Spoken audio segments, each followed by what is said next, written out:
actually push you to greater heights, as opposed to just having a feeling that you've grown but necessarily you haven't.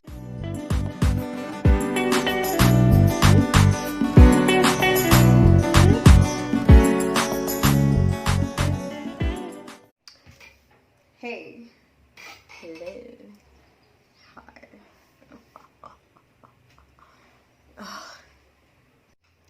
Hey guys, welcome back. So as you know, my name is Stacey Nduta and this is Acne Musings. So as usual, we start off with our dry joke. Why did the children eat their homework? Well, that's because the teacher told them it's a piece of cake. Hey, so this video today is quite special and it's basically my birthday vlog, although my birthday was has passed. So I just wanted to do a quick vlog on basically 25 things I wish I knew before I turned 26. Yes, I am very old, very old. But yeah, so enjoy. Yeah, so this video is quite special to me. It's basically a birthday vlog. It's not your typical birthday vlog because I'm not showing you what I did for my birthday. Instead, I'm sharing a few tips that I wish someone told me before I did turn 26. So basically this is 25 things I wish I knew before I turned 26. I've divided it into different facets because I wanted it to be in a wholesome approach, and hopefully, I know this is a bit different from my usual skincare kind of talk and tips or routines, but I do hope this actually sheds light because I feel like not enough people explain what adulting should look like and how to better navigate it all together. So I'll start with the first category as goals. So basically, when you think of goals, I have a couple of things I wish I knew earlier. One thing is to have goals. So as much as we say that maybe we aspire to be something, there are many people who don't actually have concrete set written goals, and yeah, it's pretty much that. And aside from that, these goals should be things that scare you. So that's my number two. It should actually be something that thrills you, or rather just gets your heart pumping, because it's something that might not be a reality, might be a reality, and that's the exciting bit about it. Another thing that I may have mentioned in the first bit is number three, write your goals down and envision them. Something that I've learned over the years is that sometimes when you write down the goals that you actually aiming for, it goes a really long way in ensuring that you actually accomplish them, because once you have them written down and you're able to visualize yourself in that moment where you achieve the set goal, it just becomes something more than just some abstract thing in the future, and it brings you into some sort of presence in that item. Now I'm your yogi today. The other item is to filter what you feed your mind, soul, and body.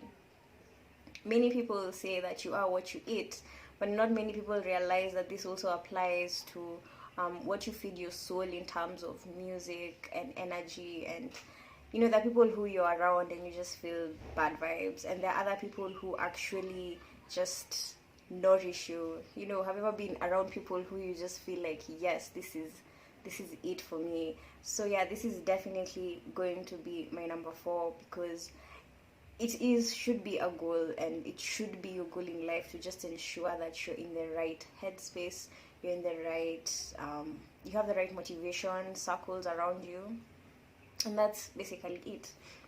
Another thing that I've learned and that I probably dismissed way earlier was working out, or rather setting a routine that includes working out. So I did start working out a couple of weeks ago, and it's not because I need to if anything I need to add weight, but that's besides the point. The reason I started working out is because I realized I had a lot of self-criticism, and the only way I could beat this is actually getting myself in a space where I need to encourage myself. I need to learn how to give myself that positive self-talk. And you're just psyching, because if you're not your own cheerleader, I mean, how is it going to work? For this next category, we go on to finances. So basically, first and foremost, when you think finance, we brought in a generation where basically money was, it's not that it was scarce, it's more of, it was a non-negotiable situation. So it was always hakuna pesa, which basically translates to there's no money. So if you asked for something, you'd be told there's no money for that, there's no money for that. The only money that's there is to educate you, feed you, and possibly take you to college, and that's it. So I'm not complaining, but this is actually my first point in finances. But be comfortable with money, because of this mindset that's deeply rooted in so many people within our generation. Many people are not comfortable with money. They either once they get it, they spend all of it, or if they do have it, they really mice it. They're not comfortable spending it due to the fear that they'll just lose all of it and that's it. But something that I have learned, or rather I am still learning, is to be comfortable with money and generally not treat it as my master, but more as a servant and a tool that will actually help me apply, or rather just better my life in small ways, as opposed to this master that I must worship every day. Yes, just be comfortable with money. The next one is something very controversial. I'm sure most of you have encountered it. It's basically what happens when you take up too many loans and, yeah, clear your debt. Right now, it may not seem like a big deal, but I think it's really, really, really, really, really, really, really, really important that your credit score is really squeaky clean, because you're moving into a space in your life, or rather, you know, at your early 20s, you don't really care. You don't, why do you need a credit score? For what? For who? But as you get older, once you cross over to past 25, you realize there are things that you need a good credit score. For example, if you go to the bank and you maybe want to take up a loan, a very hefty loan to finance your business, they'll ask you, okay, fine, where's your track record? And if you owe Tala like your 2K, that might not look really good, because, I mean, why did it take you so long to pay that 2K and you're going to ask for maybe a loan of 500K? So this is something that's really important. So clear your debt, learn about, because I don't know why 844 does not like show us these things really early, but I'm not complaining. I'm just saying, like, it's really, really, really, really essential that you actually learn to be comfortable with money, and also to clear any debts that you actually have. And this includes personal debts, because the last thing you need, as you grow out of certain circles because you owe everyone money. It's really not good for your reputation at all. Another thing is have savings. Something that I've learned is that you really actually need to have money set aside, because there's something known as black tax. So for those who are not familiar with it, black tax is basically what happens when someone calls you up and they're like, habari, I mean, hello. How have you been? Habari ya masiku? You know, oh, I have this thing that I need to do. Send me this and this amount to be able to do it. So that can be a relative, it can be anyone, it can be a dear friend. But something that's a consequence is, it's called black tax, because it's basically something you cannot escape. It's tax basically from people who feel invested in your growth and development, and if they do ask you for money, they know you'll send it, and obviously you may have to send it in some cases. In some cases, I know people who do not at all. You're comfortable blocking every single person you know who will borrow you money. In other circles, of course, if it's someone who has brought you up, not a guardian necessarily, but you get in that whole dynamic, you end up needing to pay that black tax. So what you can do to cushion yourself is just have money set aside specifically for that, knowing that maybe every month or every 2 months, so and so will reach out to me. Let me just have money set aside in case it's an emergency or anything of the sort. This basically cushions you from anything like reaching out to get a loan to be able to give someone else who might not pay you back immediately. So this is really important to have. The last thing in finances I'd put here is health insurance. So I did not have health insurance. My health insurance was Jesus, and I'm sure many of you can attest to this. So something you need as early as now, or even before you turn your 20s and your back or whatever parts of your body start creaking in very weird ways, you'd rather have your health insurance, which is basically a percentage of your salary or your income basically, every month. And this being set aside will allow you to access premiums. Yes, we understand that some insurances are scams, but it's for you to also read the fine print and make sure that whatever insurance or health insurance you choose, it's actually going to give you value for your money. So yes, that's my last point for finances. My next bit is on career. So basically, when someone thinks career, you think probably you're going to imagine I'm going to tell you amazing things, but I'm going to tell you things that you actually know, but I'll share like relevant examples basically from my very few years here on earth. So number one, read more books. Something that is actually very helpful is when you're able to nurture your career, not based, because when you're young, many people will dismiss you because you're young, and they'll look at you as someone who doesn't have the experience needed for various sectors. But if you think about it, you have the advantage, you have the time, you have the energy. So you can add experience by basically reading books based on your career path or maybe your industry. And this will actually give you better insight and even give you longevity in terms of how you actually execute various things in your space. And of course, people will notice a difference in how you work because you're now backing up your energy and your vigor and your activeness with experience from leaders within your industry. So this is one thing, by the way, that you should actually take up. If you're not into books, you can do audiobooks. If you're not into audiobooks, you can do documentaries. You can do you can watch this stuff nowadays. Like there are people who do even animated versions of books so that you're able to break down the specific bits that you actually need. Another thing that I'd actually really emphasize on is networking and attending webinars. When you're in your career space, something that I have come to learn is no matter what industry you're in, because I've had the chance of being in multiple industries, and when you network, you actually have the chance to meet and greet so many people, some known, some behind the scenes, but nevertheless, it's actually people who will elevate you, not only through the connection of knowing them, but also because once you've had a chat with them and you get to understand how they work, it will move a notch higher in how like you understand this space wholesomely. So yes, network, because basically the people you surround yourself with is a net effect of who you turn out to be. So network. Number 3 for career is don't be ashamed of what you do.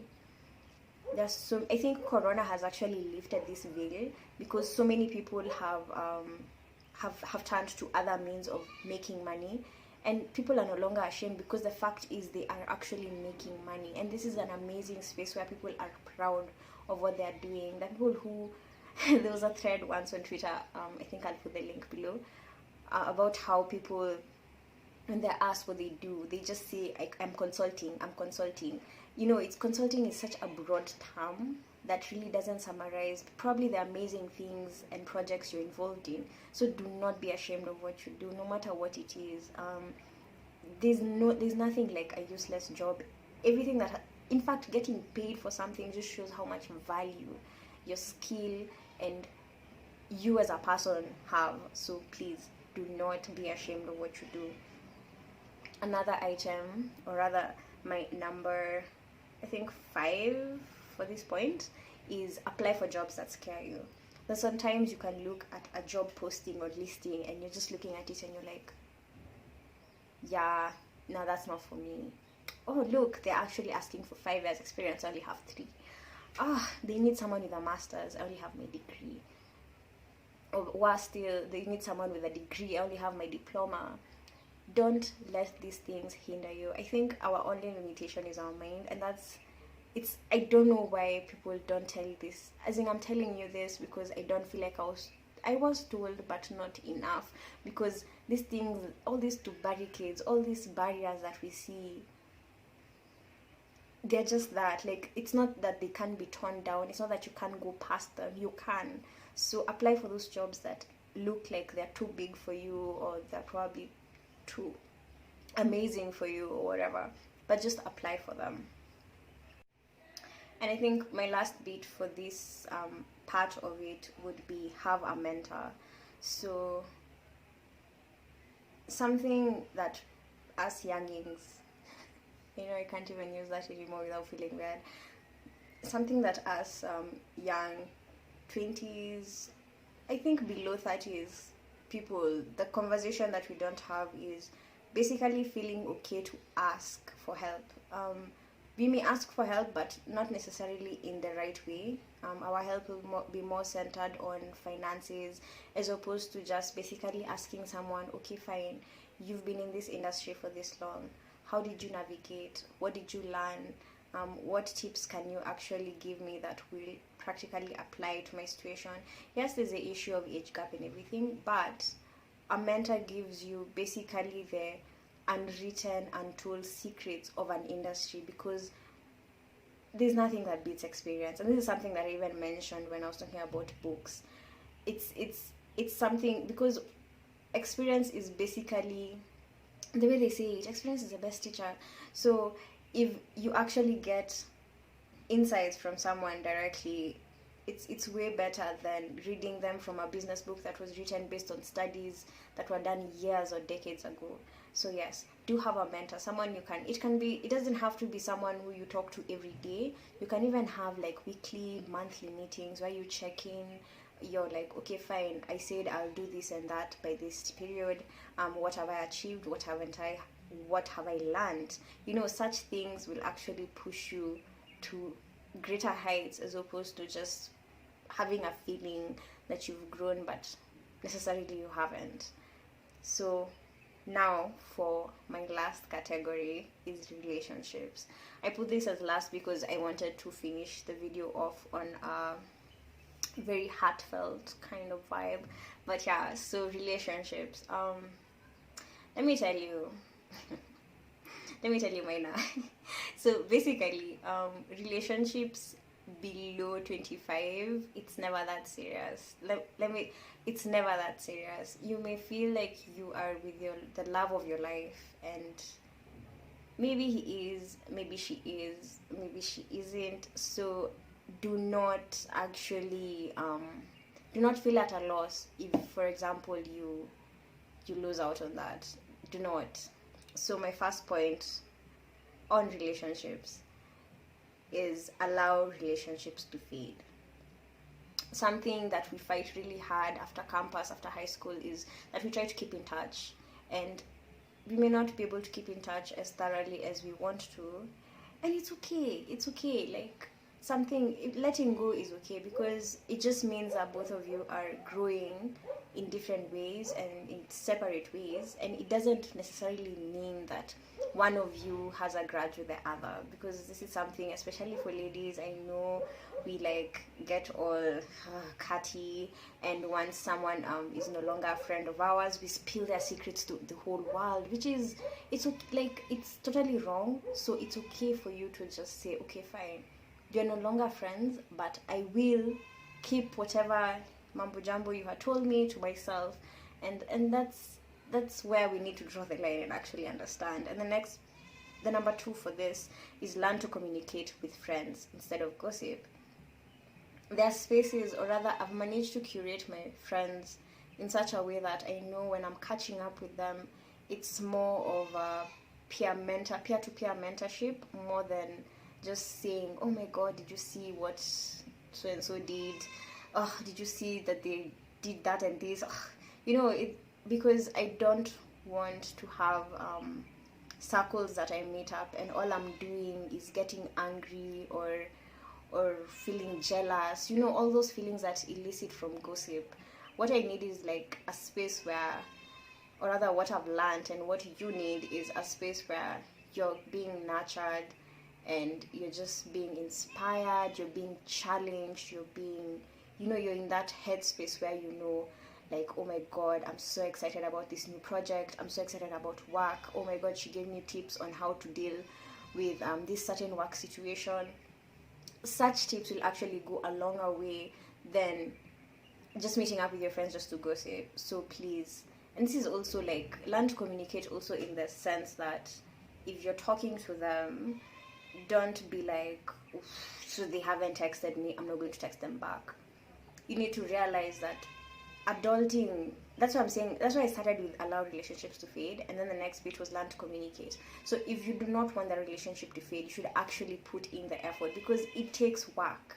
It actually takes work, because so many people think that you just wake up one morning and you've been friends for like 15 years, but essentially it goes a really long way and has a toll on both of you, because there are days maybe your friend or your certain partner is like at 70% and you're at 30%, so he's already falling short, you're falling shorter, and you just need to find a way to like meet each other, because you gotta meet each other. I don't even know I've done that. Okay, yeah. The next one is always have an open heart. Something that I read and really, really, really opened my mind. I think it was last year. Once you realize that nothing is like personal, you will live such an easier life, because what we've ended up doing in the world generally is that we've attached so much to things around us, to our wealth, to our personality. I am known as a hyper person, so I'll have to be hyper for the rest of my life. Which, if you're allowed to evolve, if maybe today or the next few years, depending on when this pandemic will end, yeah. So if you decide to be a house bag, like, that shouldn't weigh down on you or define you different, because when I say learn to have an open heart, it's just that whole notion of, oh my god, she hung up on me, I don't know if you people have such issues. Like, I used to, but I don't. Like I said, I've curated my friends, and the people who are like in my inner circles are people I felt like they actually add value to my life. If we don't talk anymore, it's not because you didn't add value to my life, it's just I probably also didn't add value to yours, so I withdrew. That's the best explanation I can give. So when I say have an open heart, it is what it is, like, if for example someone fails at something, or you fail at something, or someone gets something that you've always wanted, the worst thing you can do is that someone comes and tells you, oh my god, I finally got my promotion, I finally got that raise we talked about, and then you're like, you think you could only, if you're such a person, honestly, that is toxic. And clearly you have a closed heart, but my point is, if you don't have an open heart, you won't learn how to actually be able to be happy for people around you, because you're supposed to celebrate everyone in your life. If, for example, if you come from the house of a single mother and your mother comes and tells you that they are planning to get married, the worst thing you could do is like try to talk her out of it. So I hope you're really getting this point, because it's something so small that makes such a big impact. The next part is, it's okay to fall in and out of love. So I know that some people, like I mentioned, like, you're in your early 20s, you've met the love of your life, and that's okay. If it doesn't work out, that's also okay, because we are stuck in a world that really idolizes couple goals or all those nonsense things. There's nothing wrong with love, it's just that we are so stuck in the notion that it has to be perfect, so we end up like deconstructing it until we find the imperfection, and then we move on. Or worse still, we just hide the imperfections from the people around us, so we can be really unhappy in a relationship but choose to stay because of the optics around it, that, oh my god, she's so happy, oh my god, they look amazing together. But if you're not happy, who are you doing it for? So it's okay to fall in and out of love. My next one is have clear boundaries. This is something that I actually had to learn even um, in the workspace.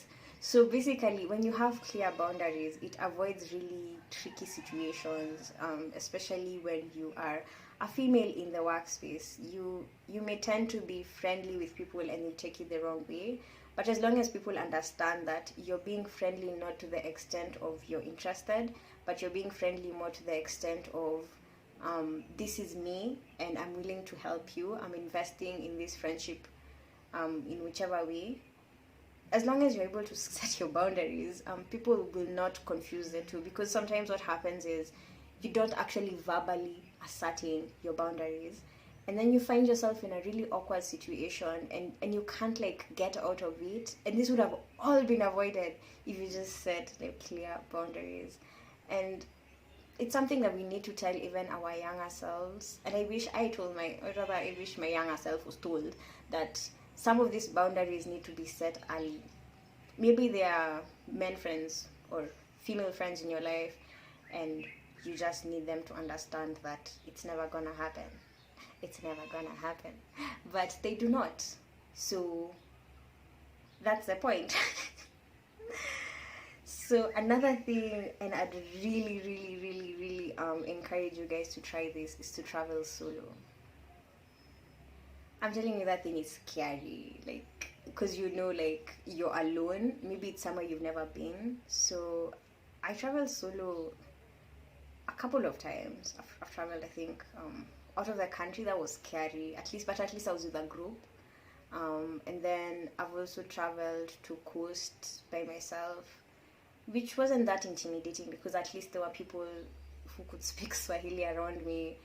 But the amazing thing about traveling alone is that you learn yourself better.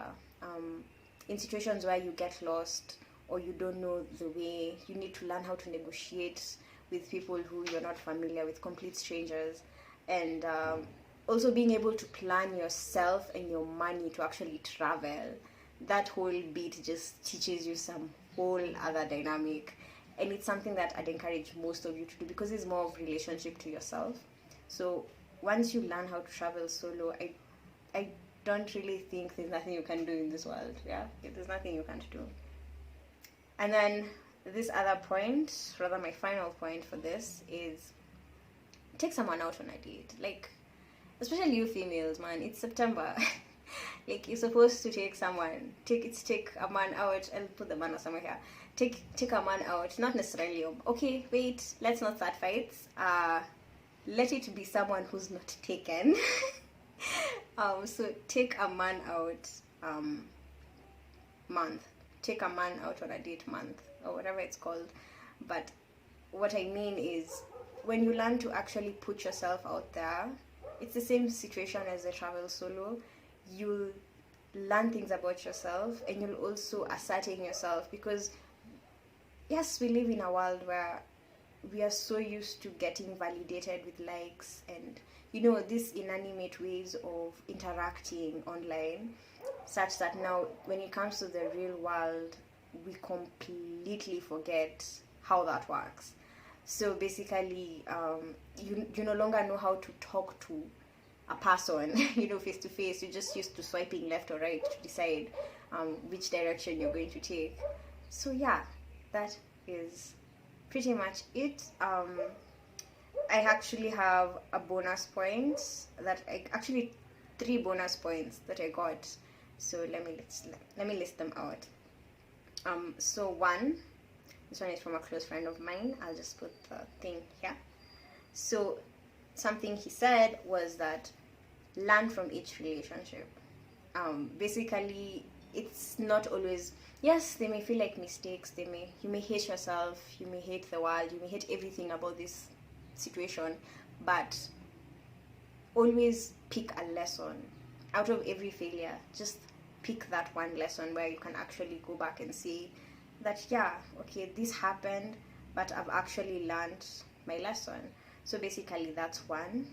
The other bit is learn to be patient with people. This one was from also another close friend of mine. Actually put up the sticker, and I usually put up stickers on Instagram. You can follow me. so that people can help me in terms of ideas. You know, content creation is not this thing that people think it is. So be patient with people. And I really resonated with this because sometimes it's, you honestly, like, you are this close to slap someone and they're not getting it. They are not getting it. So what I really emphasize on is learn to be patient with people, learn to be patient with processes, learn to be patient with your goals, learn to be patient with yourself. Because that's, if you're already so tough on yourself, the world is already tough. So who do you lean on? You know, it's that kind of situation. So if you think of it as learning to be patient within and also without, like with your outside, it goes a really long way. Because something that even I discussed this with my mother is, what usually happens is when there's growth within, what you notice is that it oozes out. It literally oozes out. Where for example, you're taking time to take care of yourself, you're taking time to take care of what you nourish your soul, your mind, and slowly, bit by bit, you just notice things. For example, your thinking is broader, your thinking is deeper, your feeling is actually deeper, and everything around you is just a whole different interaction. So yes, do learn to be patient with people and with yourself. So I'll end this by just saying that it's never that serious.